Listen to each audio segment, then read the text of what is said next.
سلامونه ستړي مشئ د کندهار ژوندون تلویزیون د دې مهال تازه او وروستي خبرونو ته مو زه محمد محمدي هرکلی کوم. ویسټ وایي افغان سیاسي مشران د کړکېچ د هواري لپاره یوه سیاسي پروسې ته لیواله دي. د افغانستان لپاره د امریکا ځانګړی استازی ټوماس ویسټ ویلي په استانبول کې له خبریالانو، بانکدارانو، د بشري حقوقو له فعالانو، د پخواني پارلمان له غړو او د مخکني حکومت له چارواکو سره کتلي دي. ویسټ د سې شنبې په شپه په ټویټر لیکلي چې د دې کتنې موخې په افغانستان کې د پرمختګ په اړه د نظرونو اوریدلو او د ټینګار یې کړی چې نړیوال ټولنه باید خپله تګلاره د افغانستان له ټولو برخو سره په مشوره جوړه کړي. هغه زیاته کړه چې تېره اونۍ یې له سیاسي څېرو سره خبرې کړې دي. دوی په دې باور دي چې د جګړې او تاوتریخوالي پر ځای د بحران د هواري لپاره سیاسي پروسې ته ترجیح ورکوي. هغه دا هم ویلي چې په خپلو غونډو کې د پانګونې او سوداګرۍ په اړه خبرې کړي چې د بانکي سکتور د پیاوړتیا لپاره هڅې وشي. د ویسټ په وینا که څه هم دا اسانه نه ده، خو باید چې بانکي سیستمونه له منځه ولاړ نه سي. بدخشان کې د اسلامي امارت امنیتي چارواکي وایي د دغه ولایت په تګاب ولسوالۍ کې د چاڼیزو عملیاتو په ترڅ کې د مقاومت جبهې 4 غړي وژل سوي دي. د باختر دولتي خبري اژانس ته خبر له مخې دا پیښه نن شپه د جوزا په 10 نیټه رامنځته سوې ده.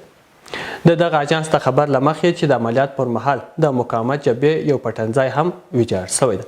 په بدخشان کې د اسلامي امارت د اطلاعات او فرهنګ رئیس معز الدین احمدي د دغه خبر په تایید ویلي چې په دغه عملیات کې د دوی د هوایي ځواک قومندان هم شامل و. د مقاومت جبهې تر اوسه د اسلامي امارت دغې ادعا ته غبرګون نه ده ښودلی. له بلې خوا بیا د مقاومت جبهې په وروستۍ کې د پنجشیر کې د یوه کمین پر مهال د اسلامي امارت د ځواکونو وژلو ادعا کړې ده. د مقاومت جبهې د بهرنیو اړیکو مشر علي معصم نظري ویلي چې تېره ورځ مقاومت جبهې د پنجشیر په یوه څنډه کې د کمین پر مهال تر 15 زیات د اسلامي امارت ځواکونه وژلي دي. خو د اسلامي امارت سرپرست حکومت بیا تر اوسه د دې ادعا په اړه څه نه دي ویلي. په کاپیسا کې د نیفرایټ د کان استخراج پیل شوی ده. د ځایي چارواکو په خبره په تازه په دغه ولایت کې د نیفرایټو د یوه کان د استخراج پیل شوی چې لسګونو کسانو ته پکښې د کار زمینه برابره شوې ده. د کاپیسا والي کاري احسان الله بریالی وایي دغه کان د تکاب ولسوالۍ په ولګي سیمه کې ده چې په 10 هکټاره ځمکې موقعیت لري. د نوموړي په خبره دغه کان د استخراج قرارداد د 6 کلونو لپاره له یوه خصوصي شرکت سره شوی ده. سرچینه وایي چې پر دې کان به د کار پر مهال شاوخوا 100 کسانو ته په مستقیمه توګه د کار زمینه برابره شي. تر دې وړاندې هم په کونړ او ننګرهار کې د ځینو کانونو د استخراج چارې پیل شوي چې افغان حکومت وایي په دې سره به هم د خلکو ته کار زمینه برابره شي او هم به حکومت عاید ترلاسه کړي. او وروستی خبر مو دا چې په ایران کې په ګڼو ښارونو کې لا هم د اخوندي رژیم پر ضد لاریونونه روان دي. د رسنیو د راپورونو له مخې ایراني حکومت کوشش کوي چې د لاریونونو راپورونه خپاره نه سي.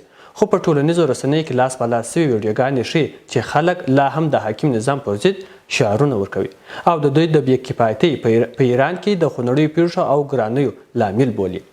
تازه د ایران د ښوونکو ټولنه هم د لاریونونو سره یو ځای سوې ده او وایي چې حکومت د ایران ښوونکو ته هیڅ راز پاملرنه او اړتیا نه پوره کوي.